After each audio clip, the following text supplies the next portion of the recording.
గత కొన్ని రోజులుగా కురుస్తున్న వర్షాలకు మేడ్చల్ పట్టణంలోని పెద్ద చెరువు అలుగుపారింది. ఈ సందర్భంగా మేడ్చల్ మున్సిపాలిటీ చైర్పర్సన్ దీపికా నరసింహారెడ్డి ఆధ్వర్యంలో కౌన్సిలర్లు పట్టణంలోని కుల సంఘాల నాయకులతో కలిసి మంగళవారం బొడ్రాయి వద్ద ప్రత్యేక పూజలు నిర్వహించి ఊరేగింపుగా చెరువు వద్దకు చేరుకుని గంగమ్మకు ప్రత్యేక పూజలు నిర్వహించారు. గంగమ్మ శాంతించాలని కోరారు. అనంతరం వారు మాట్లాడుతూ మేడ్చల్ మున్సిపాలిటీ పరిధిలోని ప్రజలంతా ఎల్లప్పుడూ సుఖ సంతోషాలతో ఉండాలని కోరారు. ఈ కార్యక్రమంలో కౌన్సిలర్లు మర్రి శ్రీనివాసరెడ్డి, మహేష్, శ్రీనివాసరెడ్డి, శివకుమార్, స్వామి యాదవ్, సాయి కుమార్, మాజీ market committee chairman Satyanarayana, Congress party అధ్యక్షుడు శ్రీనివాసరెడ్డి, రాఘవేందర్ గౌడ్, నాయకులు బాలమల్లేష్, సందీప్ గౌడ్, నాగరాజు, ప్రతాప్, సుదర్శన్ రెడ్డి, శైలేందర్, శ్రీహరిచార్యతో పాటు తదితరులు పాల్గొన్నారు.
చైర్పర్సన్ గారి ఆధ్వర్యంలో పెద్ద మనుషులు అందరూ ఊరు పెద్ద మనుషులు అందరూ ఈ యొక్క దీపోత్సవం జరుగుతూ ఉంది.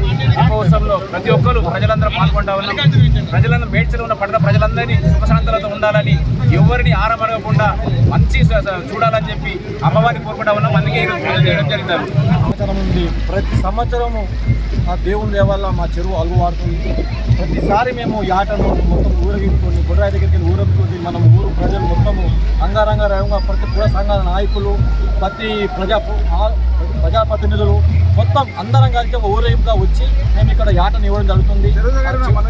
యాటను ఇవ్వడం జరుగుతుంది. అదేవిధంగా గంగా తెప్ప పూజ చేసి మా దగ్గర ఉన్నటువంటి మా గ్రామ ప్రజలే కానీ చుట్టుముట్టిన ప్రజలే కానీ చల్లంగా చూడాలని ఈ మైతమాతలను మేము కోరుకుంటున్నాము. పట్టణంలో పెద్ద చెరువు అమ్మవారికి ఈరోజు మా ప్రజల మీద, రైతుల మీద దేవుడు వర్షాకాలంలో చెరువుల వాటరు నిండడం జరిగింది. దానికి ఈరోజు అలుగులో ప్రతి సంవత్సరం ఆనవాయితీ ప్రకారంగా మా పెద్దల నుంచి ఇప్పటి వరకు మేము యాటను ఇవ్వడం జరుగుతుంది. అదేవిధంగా మన గ్రామ పెద్దలు అందరం కలిసి ఈరోజు చెరువులో యాటను ఇవ్వడం జరిగింది.